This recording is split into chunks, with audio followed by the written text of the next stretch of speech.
Abul Pakir Jainulabdin Abdul Kalam. I hope I got that right. Dr. APJ Abdul Kalam, the 11th President of India, was an extraordinary aerospace scientist who played a pivotal role in India's Pokhran nuclear tests in 1998. Widely referred to as the People's President, he also came to be known as the Missile Man of India. He was the recipient of several prestigious awards, including the Bharat Ratna, India's highest civilian honor. Hi, researcher here. How have you been? Subscribe and check out the playlist for more such videos on topics of literature. In this one, we look into a short extract from Dr. Kalam's autobiography, Wings of Fire. Dr. Kalam was born in Rameshwaram, currently in the state of Tamil Nadu, which was earlier called the Presidency of Madras. His father, Jainulabdin, had neither formal education nor wealth, but possessed great innate wisdom. He lived an austere life, avoiding all luxuries. His mother, Ashiamma, was a loving and generous woman who fed many outsiders every day with the family. Dr. Kalam inherited from his father honesty and self-discipline and the kindness from his mother. One of many children, he was brought up in the ancestral house, a large Pakka house made of limestone and brick on the Mosque Street of Rameshwaram. Necessities were provided for. He had a materially and emotionally secure childhood. The Second World War in 1939 brought about an abrupt change. It led to a sudden rise in the demand of tamarind seeds in his city. Young Kalam started collecting and selling them on the Mosque Street to earn the princely sum of 1 anna. Rameshwaram was relatively isolated and remained unaffected by the war. When India joined the war, a kind of a state of emergency was declared.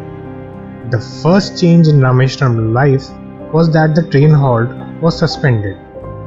So newspapers had to be thrown on a road between Rameshwaram and Dhanuskodi. Kalam helped Samshuddin in catching the newspapers and thus earned his first wages. He had 3 good friends, Ramanath Shastri, Arvindan and Shiv Prakashan, who belonged to orthodox Hindu families. But they felt no difference among themselves. The people lived in religious harmony, helping in each other's religious rituals. The events from the Ramayana and the life of the Prophet, both told as bedtime stories by mothers and grandmothers. Kalam narrates an incident at school, when in the 5th standard, the new teacher's reaction on him sitting with his friend, Ramanand Shastri, and the teacher not being able to stomach a Hindu priest's son sitting with a Muslim boy.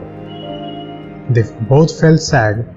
The image of the weeping Ramanand impressed in his mind when the teacher told him to go and sit on the last bench. Later, when the parents were told about the incident by the children, Lakshman Shastri, Ramanand's father and the high priest of the Rameshwaram temple, told the teacher not to spread the poison of social inequality and communal intolerance in the minds of innocent children, and then bluntly asked the teacher to either apologize or leave the school and the island. Despite rigid segregation in the small society of Rameshwaram in terms of different social groups, Kalam's science teacher, Shiv Subramanya Iyer, was somewhat of a rebel. He did his best to break social barriers so that people were able to mingle easily with each other.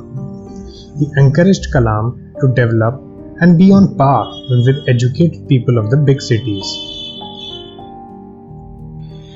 Mr. Iyer invited Kalam to his home for a meal, but his conservative wife refused to serve him in her ritually pure kitchen. He did not get perturbed, but instead served Kalam with his own hands and sat beside him to eat his meal. And he invited him again, telling him not to hesitate and that such problems would have to be confronted if one wants to change the system. Next week, Mr. Iyer's wife took Kalam inside her kitchen and served him with her own hands. At the end of the Second World War, when India's freedom was imminent, Kalam asked his father's permission to leave Rameshwaram to study further at Ramnathpuram. To his hesitant mother, his father quotes Khalil Gibran, one of his poems on children. Your children are not your children. They are the sons and daughters of life's longing for itself. They come through you, but not from you. You may give them your love, but not your thoughts, for they have their own thoughts. Tell me in the comments, what do you think these lines mean? And if you're still listening, I hope you liked it. Subscribe, hit the bell if you want to. See you in the next one. That's Researcher, signing off.